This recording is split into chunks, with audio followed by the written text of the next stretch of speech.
If you came of age in the last 10 years, you faced some of the toughest economic circumstances since World War II. Many young people are struggling to get a foothold in the new economy, yet some are overcoming the challenges and doing well. Today we'll talk with Laura Shin, author of the Millennial Game Plan, on the Dollar Stretcher interview.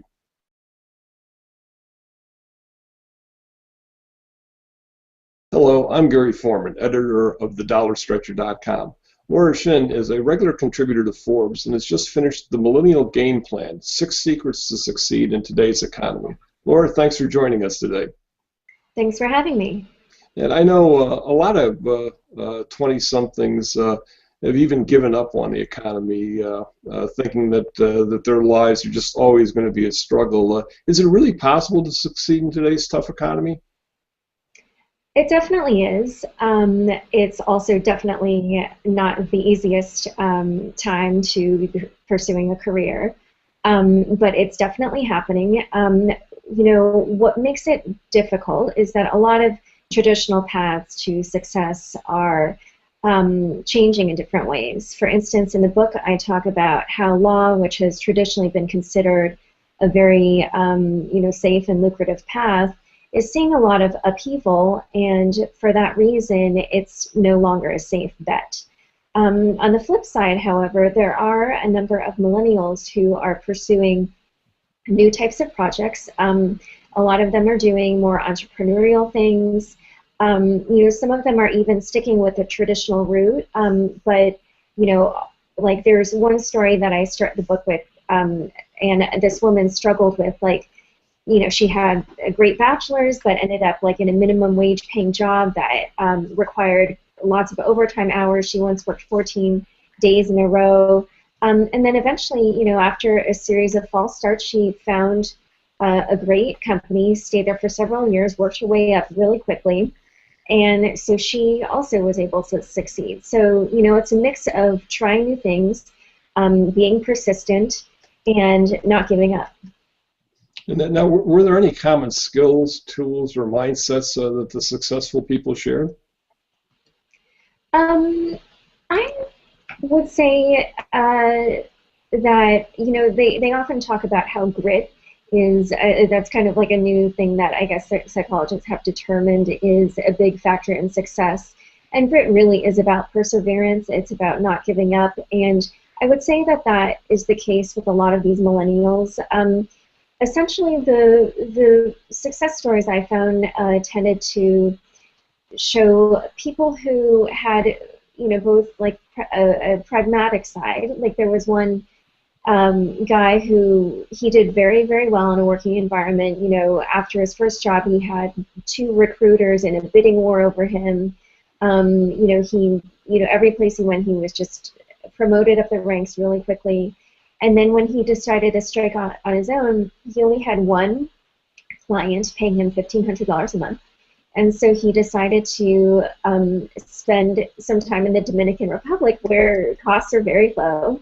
And so, he has a very, that pragmatic side to know, okay, if my income is not going to be high, then I need to cut my costs. But he also, had the ambition and the perseverance to realize even in those first few months when he was not bringing in lots of money that he could eventually make it. And it got to the point where within 2 years, he was making, I think, $200,000 a month, or not a month, $200,000 a year, and then cut back a whole bunch of his clients so that it was just to manage his time better, because he realized the money isn't what he was pursuing all this for. Yeah, I know myself, the search people that I've talked to, a lot of it seems to be it's about having practical aspirations, and that means a practical degree, but also, as you say, perseverance, which leads me to something in your book you talk about distractions, and how prevalent is that in how do millennials overcome the distraction of the of our modern world? Well, so I don't know, generally how the whole generation is handling it. I'm sure there are a lot of people, just from what you read in the media, and even just from what I've experienced personally, the lure of technology is strong, and it really takes a conscious effort to overcome that and to train your mind to focus on what's really important to you and not, just constantly checking your Facebook feed or Twitter. So I would say that, some of the skills that are required to do this are the ability to think about your thinking, is what one of the researchers called it, which is, at every moment to just be conscious about how you're using your mind. Another tip for doing that is to log your time, which is actually just one of those things that makes you conscious of how you're spending your time, and then will give you ideas on how to, how to change your own habits, how to, get rid of some bad habits, how to free up more time for the things you really want to work on. Someone else also said that, like, learning how to say no, and even to things like technology, during your commute, like, no, I'm not going to listen to to a podcast while I'm commuting, or no, I'm not going to listen to music while I'm walking down the street. Just staying in the present moment really helps to build that skill of focusing despite distractions. Yeah, I know. I mean, even in my day, between cell phones and emails and texts, there's so many different ways to get a hold of a person these days that it's a challenge for all of us. But those sound like would you call it being aware of what you're thinking is a key. And that's something else I've noticed, that a lot of recent graduates are where they can't find a job, and their solution has been to go back into grad school, and quite often to finance it, so they take on even more student debt. How can someone in a situation like that determine whether grad school is worthwhile, or whether they're just postponing the inevitable? So this is a really, really big question, and it's a really, really tough one. There is definitely not a blanket answer for everybody. It really depends on your own individual case. It depends on where you are in your career. It depends on, where you want to go. For some people, it's just really obvious. Like, if you want to become a doctor, of course you need to go to medical school. But for other people, maybe there's somebody who graduated from undergrad with a computer science degree and has found success, working as an engineer at startups. They may not need to go to grad school, but there might be somebody who has similarly been working in a startup but wants to change their role at the company, and for them, a graduate degree might make sense. So again, it's that mixture of kind of like looking inside yourself, but also looking at the practical concerns.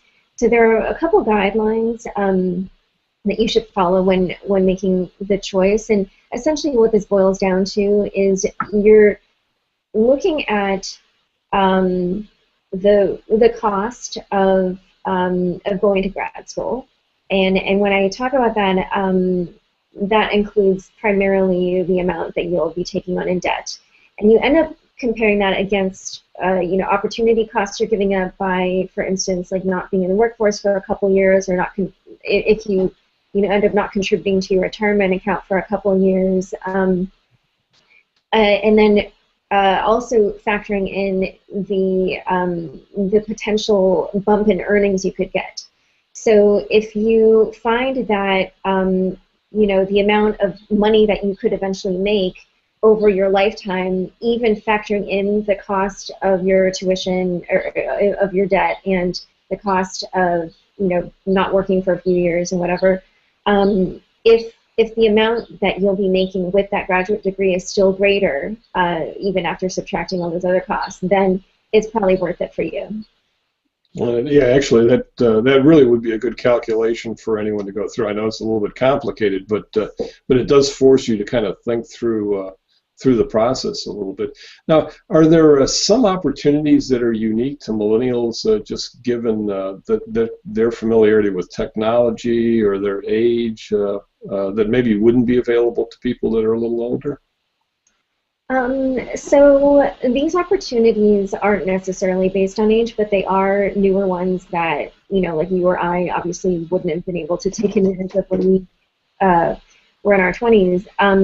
But basically now, so crowdfunding is a very well-known kind of new way to finance a new venture or, build a new product, or to, finance your own artistic ambitions. But another one that's a little bit newer and not as well known is something called the self-IPO. And there are two websites that primarily do this.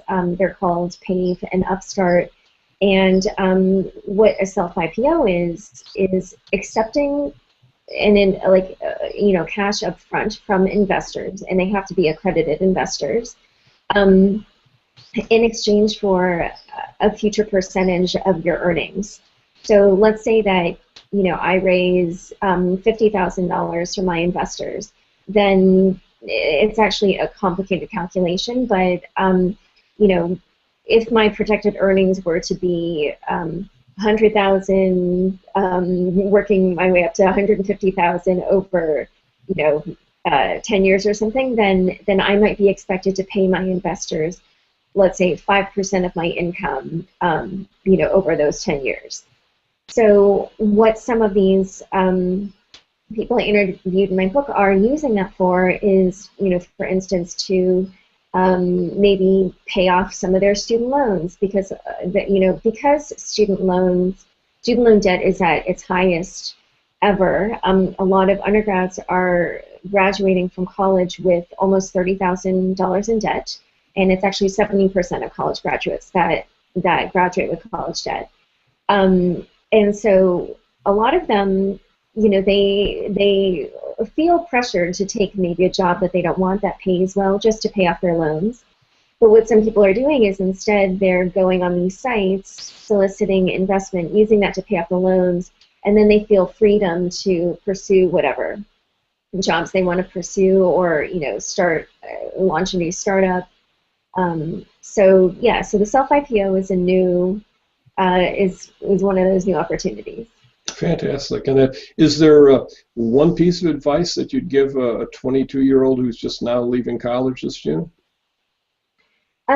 So I start my book with this parable. It's a parable that I learned about in a Chinese philosophy class in college that I just loved.